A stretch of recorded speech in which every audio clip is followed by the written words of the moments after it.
Este es el tercer video correspondiente a flexión pura en hormigón pretensado. El mismo complementa, pero no sustituye la lectura del fascículo de teoría correspondiente. Comenzaremos ahora con el desarrollo puntual de cada una de las pérdidas. Comenzaremos por el acortamiento elástico, pérdida instantánea. Como ya se ha dicho, al pretensar un primer cable, este cable no experimenta pérdidas por acortamiento elástico. Los sucesivos cables irán generando en los cables previamente tensados una pérdida por este tipo de acortamiento. Entonces, cuando hay un único elemento tensor, no hay pérdidas. Cuando hay n elementos tensores, cada elemento nuevo que se tesa va generando un pequeño destesado en los elementos previamente anclados. La expresión que estamos viendo es la que da Asto para evaluar la pérdida de tensión media debido a la presencia de n cables tesados. Como puede apreciarse, interviene el número de cables, el módulo de elasticidad del elemento tensor, el módulo de elasticidad del hormigón en el momento del tesado y la tensión en el hormigón a nivel del elemento tensor debido a la acción del pretensado y de las cargas permanentes actuantes en el momento del tesado. En el caso del hormigón pretesado, lo que ocurre es que todo el acortamiento elástico del hormigón se transforma en pérdida en el acero. Por lo tanto, tendremos la tensión en el hormigón a nivel del elemento tensor debido a la acción del pretensado por la relación de módulos. Entre las pérdidas instantáneas también mencionamos las friccionales. Existen básicamente tres tipos de pérdidas friccionales. El rozamiento en curva y el rozamiento en recta corresponden a pretensado postesado interior y el rozamiento en desviadores en pretensado externo o pretensado exterior. La expresión de pérdidas de tensión debido a fricción que da Asto es la que estamos viendo aquí, es decir, aparece una tensión multiplicada por un producto en el que aparece un exponencial y dentro del exponencial aparecen algunos elementos que tenemos que explicar o desarrollar. Vamos a suponer que el pretensado se realiza a partir del extremo izquierdo de esta viga, que estamos analizando lo que ocurre a una distancia x de ese punto de tesado y que el trazado curvo del cable va acumulando giros, es decir, va acumulando a lo largo del recorrido giros.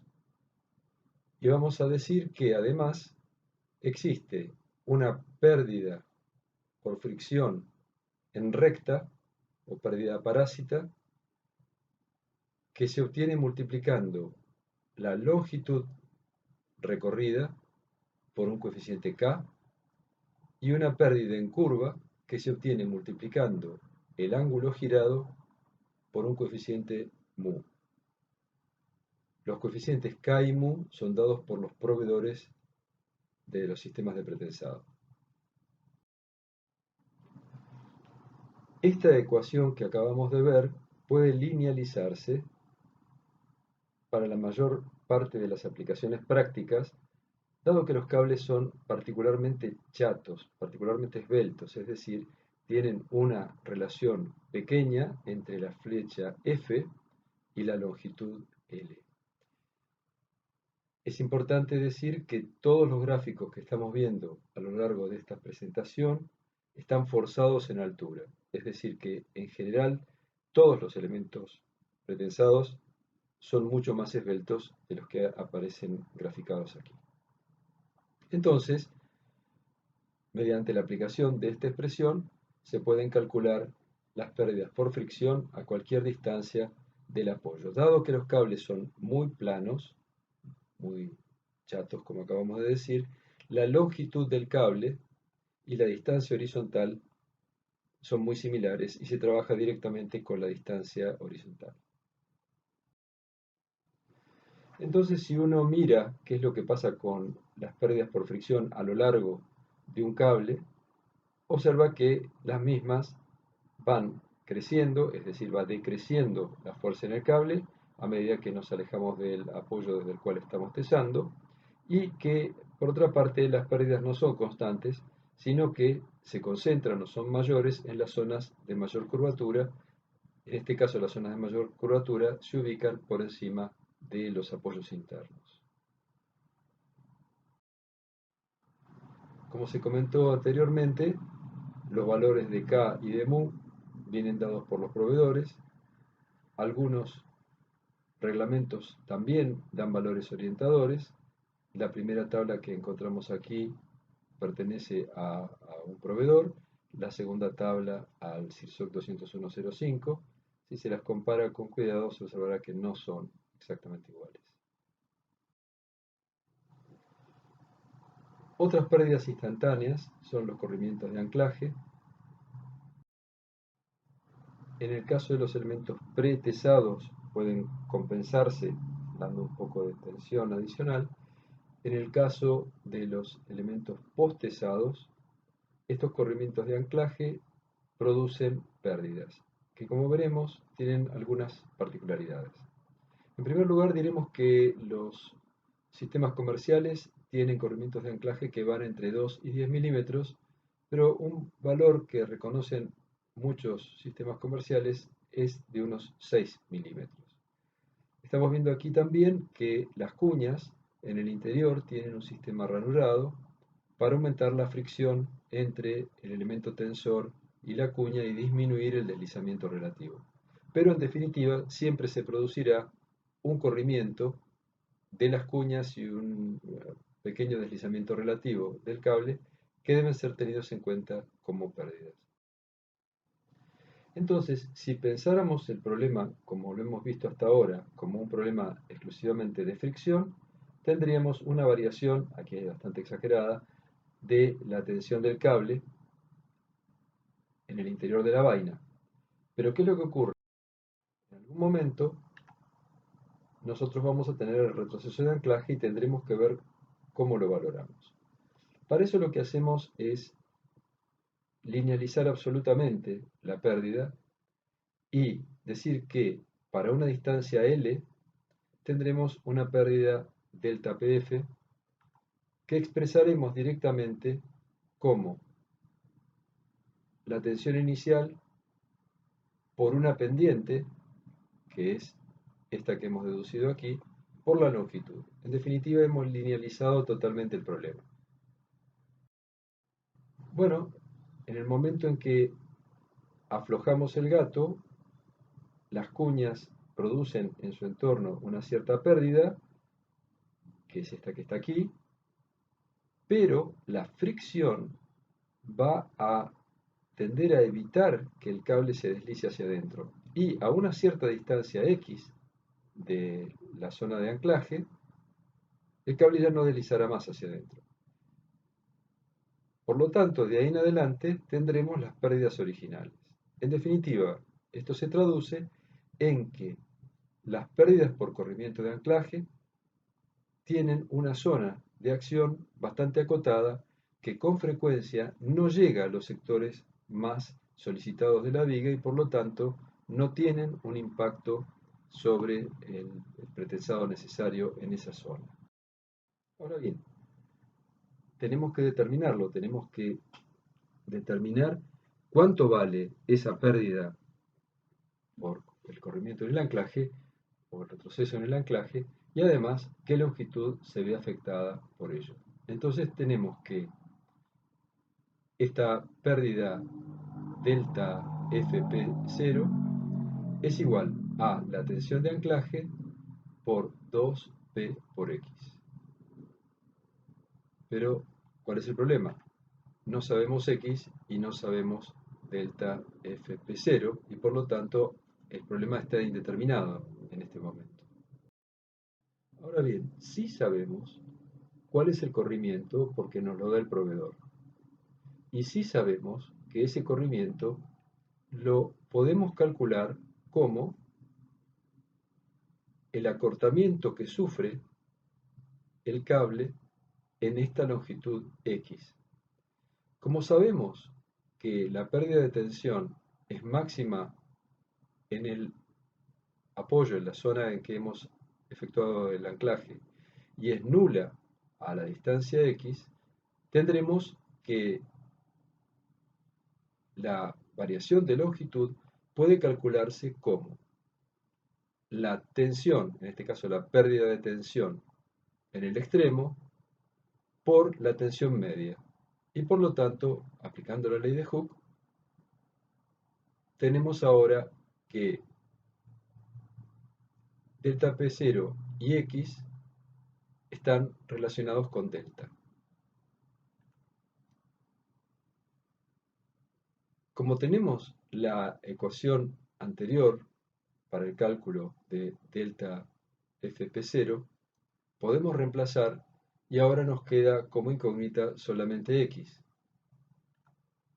Despejamos X y una vez despejada X podemos despejar delta Fp0. En otras palabras, conocido el corrimiento y conocida la pendiente media de pérdidas por fricción, podemos determinar la pérdida de tensión en el apoyo y la extensión en la cual tenemos pérdidas por retroceso. Graficado el problema en la viga continua, observamos que hay una zona afectada, en este caso en particular, llega a afectar ligeramente la zona de máximo momento, pero con frecuencia eso ni siquiera ocurre. Claro que si tenemos elementos muy cortos, como puede ser por ejemplo el pretensado transversal de la losa de tablero de una viga cajón, la pérdida puede llegar fácilmente a la zona de máximas solicitaciones, ya sea de momentos negativos o de momentos positivos, debido a que la longitud total del elemento es muy corta. Obviamente que las pérdidas por acuñamiento resultan nulas cuando uno trabaja con sistemas roscados. Yendo ahora a las pérdidas diferidas, vamos a comenzar por las relativas al hormigón, es decir, por la contracción y la fluencia lenta. Antes, recordemos conceptualmente una diferencia importante. La relajación es una pérdida de tensión a deformación constante y es característica de los aceros, mientras que la fluencia es un aumento de deformación a tensión constante y es característica del hormigón. La retracción y la fluencia no fueron conocidos fenómenos desde el principio del uso del hormigón armado. De hecho, Robert Maillard tuvo una experiencia bastante negativa al respecto. Estamos viendo aquí el puente de Stauffacher, que es un puente que Maillard proyectó en el año 1899 como arco triarticulado, pero con un concepto que es muy distinto al actual. En efecto, si vamos a los arcos romanos, vamos a ver que los arcos romanos tenían el arco propiamente dicho, que es compartido aquí en este puente por un arco inferior de hormigón, una lámina de hormigón en forma de arco, y tenían unos parapetos o unos tímpanos de mampostería compartidos por este puente, y luego la baranda o un parapeto superior. Pero el espacio entre el arco y la calzada estaba relleno con tierra, cosa que también ocurría en el puente de Stauffacher proyectado por Maillard. Ahora bien, unos años después, muy pocos, Maillard da un paso muy importante en lo que es el proyecto de puentes de hormigón armado, haciendo un cajón, es decir, no recurriendo al relleno y haciendo que los parapetos laterales se transformaran en elementos de hormigón estructural. Eso lo hizo en el puente de Zwoz. Y lo que ocurrió es que el puente experimentó algunas fisuras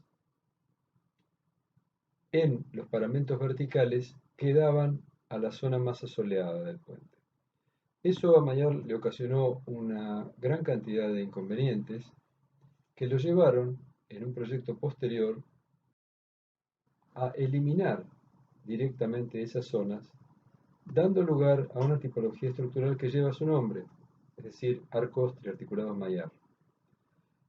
Pero el hecho es que él no se ocupó mucho de conocer este fenómeno ni de cuantificarlo, que no era más que un fenómeno hoy conocido y denominado retracción. En lo que hace la fluencia, también vemos que produjo un gran inconveniente en un gran proyectista de estructuras como fue Freycinet. Freycinet construyó al lado de un puente anterior suspendido en la localidad de Le Verdre un puente arco de 3 vanos, con luces relativamente importantes, 64, 73, 64, que fue destruido durante la Segunda Guerra Mundial. Ahora bien, ese puente tenía una particularidad, y era que era muy esbelto. ¿Qué queremos decir con esto? Tenía una flecha, es decir, un desarrollo vertical, muy pequeño frente a la luz. ¿Por qué había pasado esto? Porque Freycinet había sido fuertemente influenciado por un puente que se había construido muy recientemente, que era el puente de Alejandro III en París, con una diferencia importante.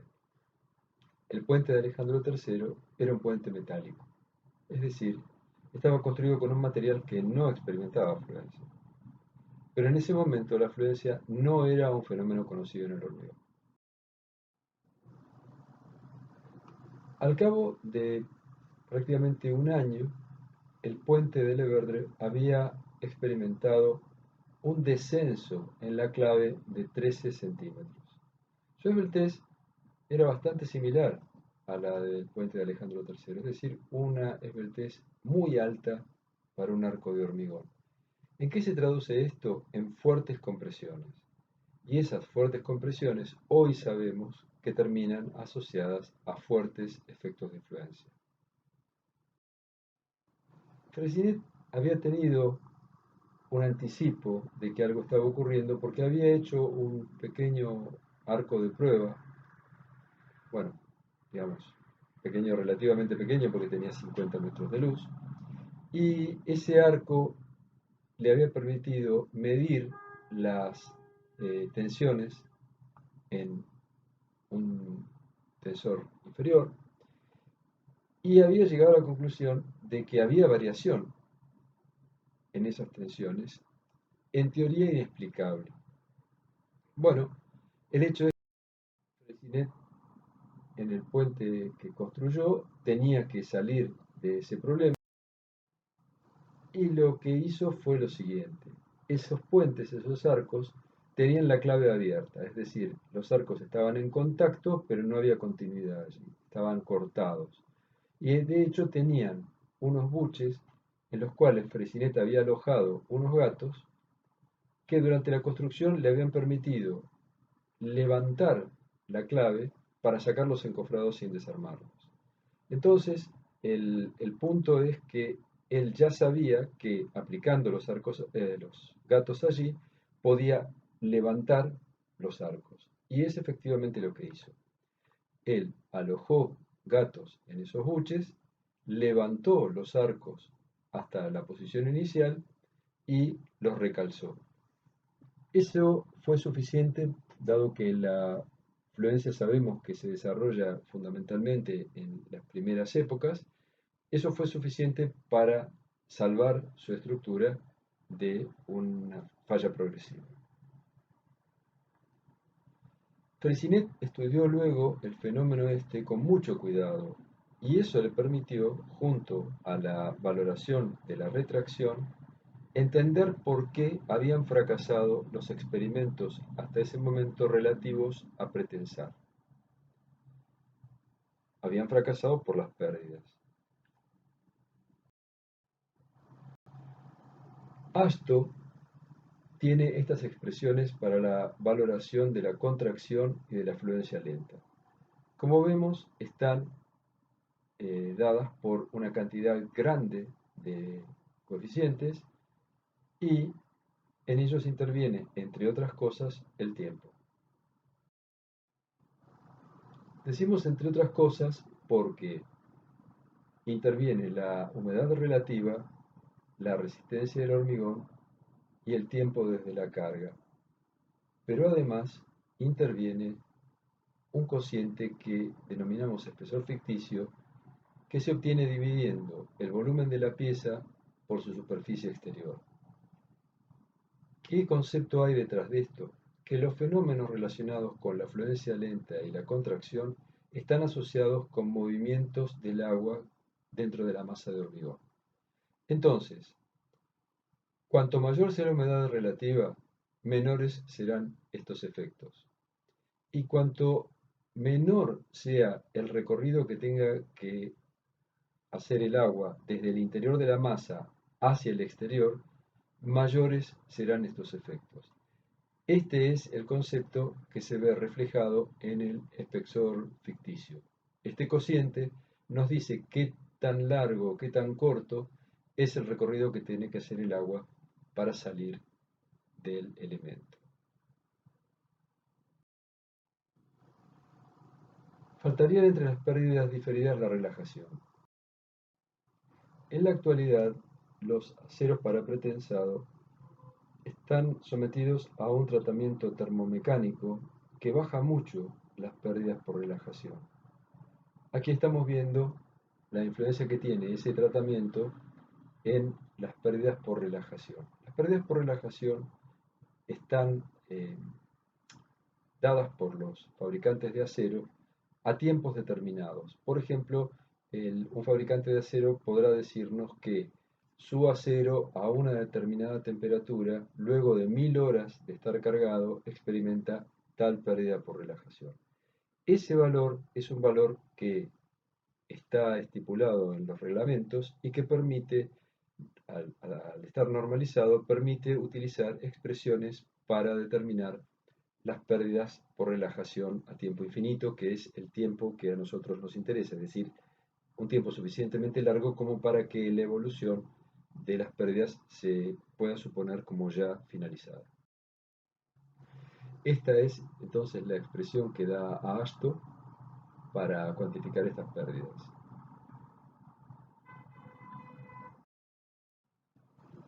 ¿Qué pasa con la interrelación entre las diferentes pérdidas? Bueno, existen algunos reglamentos, más que reglamentos, algunos trabajos en los que se presentan expresiones complejas para tener en cuenta la interrelación entre estos fenómenos. AASTO, como muchos otros reglamentos, directamente procede a la suma de las pérdidas, tanto para elementos postesados como para elementos pretesados. Si comparamos qué es lo que ocurre con elementos pretesados y postesados, vamos a observar lo siguiente. Veamos que esta escala es logarítmica, la escala de tiempo es logarítmica. Entonces, en un elemento pretesado, ¿qué tendremos? Una pérdida por relajación antes de la transferencia. Nosotros estiramos el acero, recordemos, hormigonamos, esperamos a que el hormigón endurezca, etc. Bueno, durante ese tiempo se produce una relajación antes de la transferencia. Luego, ya vimos que se produce un acortamiento elástico muy importante porque todo lo que se acorta el hormigón acorta al acero y produce una pérdida importante en el momento de la transferencia. Y luego a lo largo del tiempo tendremos las pérdidas diferidas que son fluencia, retracción y relajación. En cambio, en el hormigón postesado tendremos al principio una pérdida relativamente importante que es producto del corrimiento de los anclajes, del acortamiento elástico y de la fricción. Y luego se desarrollarán a lo largo del tiempo también la fluencia, la retracción y la relajación. Por lo tanto, pretesado y postesado presentan un aspecto algo diferente en lo que hace al desarrollo de las pérdidas. Vamos a hacer ahora una muy breve referencia histórica en lo que hace al desarrollo del pretensado. Básicamente existen algunos conceptos que se han empleado a lo largo del tiempo y que son muy similares, que no tienen que ver con el hormigón. Por ejemplo, estamos viendo aquí a la izquierda el pretensado de una hoja de una sierra al retorcer una soga. Esto hace que la hoja quede traccionada con una fuerza de tracción significativa y que entonces no pandee cuando se traba durante el proceso de aserrado. En lo que hace a un barril, para evitar que las juntas pierdan, lo que se hace es pretensarlo, precomprimirlo, mediante el calce forzado de estos aros metálicos. También habíamos visto antes en el curso que el pretensado es un efecto favorable que se da a los rayos de las bicicletas, por ejemplo, para evitar que pandeen cuando acciona la carga. En definitiva, cuando acciona la carga, lo que se tiene en los rayos inferiores no es una compresión que haría pandear al rayo, sino una distracción. Como antecedente, en lo que podría asimilarse a un hormigón, tenemos esta patente de Jackson en el año 1872, en el cual aplicaba un efecto de compresión mediante una barra roscada. Los usos para hormigón fueron bastante negativos al principio, es decir, no fueron exitosos los intentos que se hicieron, debido a que la gente no se dio cuenta del efecto de la retracción y de la fluencia. Sin embargo, Freycinet sí percibió el efecto y lo compensó utilizando fundamentalmente aceros de alta resistencia, es decir, aceros que eran pretensados a tensiones muy altas.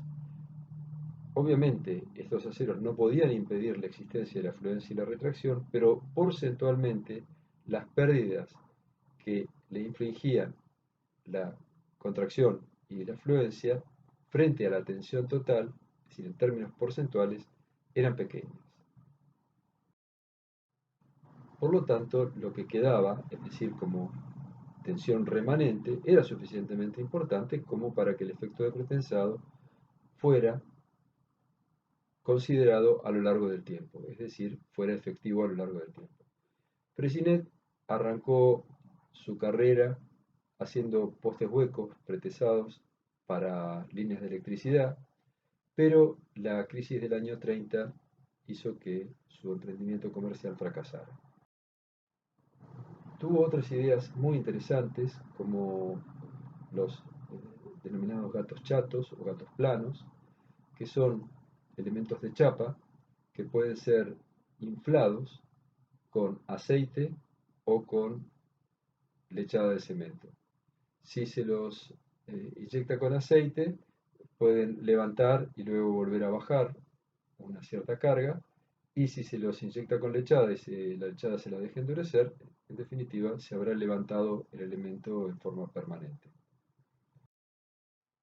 Bueno, Freycinet tiene su tercera patente en 1939, en la cual propone anclar 12 alambres paralelos de 5 milímetros, alambres de alta resistencia, que son fijados en posición mediante una cuña de hormigón acanalada, y los esfuerzos de tracción son tomados por este elemento también de hormigón que se encuentra sunchado. La capacidad de los primeros gatos que usó Freycinet era bastante modesta, llegaba a las 20 toneladas. Pero, habiendo identificado los problemas del pretensado y con sus patentes, a Freycinet se lo considera el padre del hormigón pretensado. Aquí estamos viendo uno de los gatos originales de Freycinet, los elementos tensores, que se ve que son bastante modestos, y uno de los primeros gatos empleados. Ahora bien, cuando se habla de pretensado, tenemos también que tener en cuenta que, a diferencia del hormigón armado, utiliza materiales mejores. En lo que hace el hormigón, se utilizan hormigones de resistencia mayor debido a que es en el hormigón donde se almacenan las compresiones que luego emplearemos para compensar las tracciones originadas por las cargas exteriores. Para que los elementos de hormigón pretensado no se vuelvan muy voluminosos, para almacenar estas compresiones, se utilizan hormigones más resistentes que en hormigón armado. En la práctica, en general, no se observan hormigones para elementos pretensados de resistencias menores a unos 30 megapascales.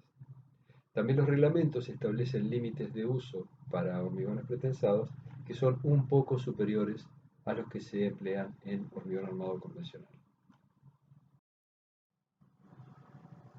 Como se ha dicho, en vigas simplemente apoyadas el pretensado acumula compresiones en la zona inferior, para luego emplearlas compensando las tracciones que producirían las cargas exteriores. Entonces, por ejemplo, en vigas para puente se observa la presencia de talones inferiores en los cuales se acumulan estas compresiones. Estos talones van a ser tanto más pequeños cuanto mayor sea la resistencia del hormigón. Las resistencias se obtienen en general mejorando características tecnológicas, es decir, bajando la relación agua-cemento, etcétera, y tratando de no aumentar demasiado el contenido de cemento, dado que los aumentos del contenido de cemento en general van asociados con mayores contracciones.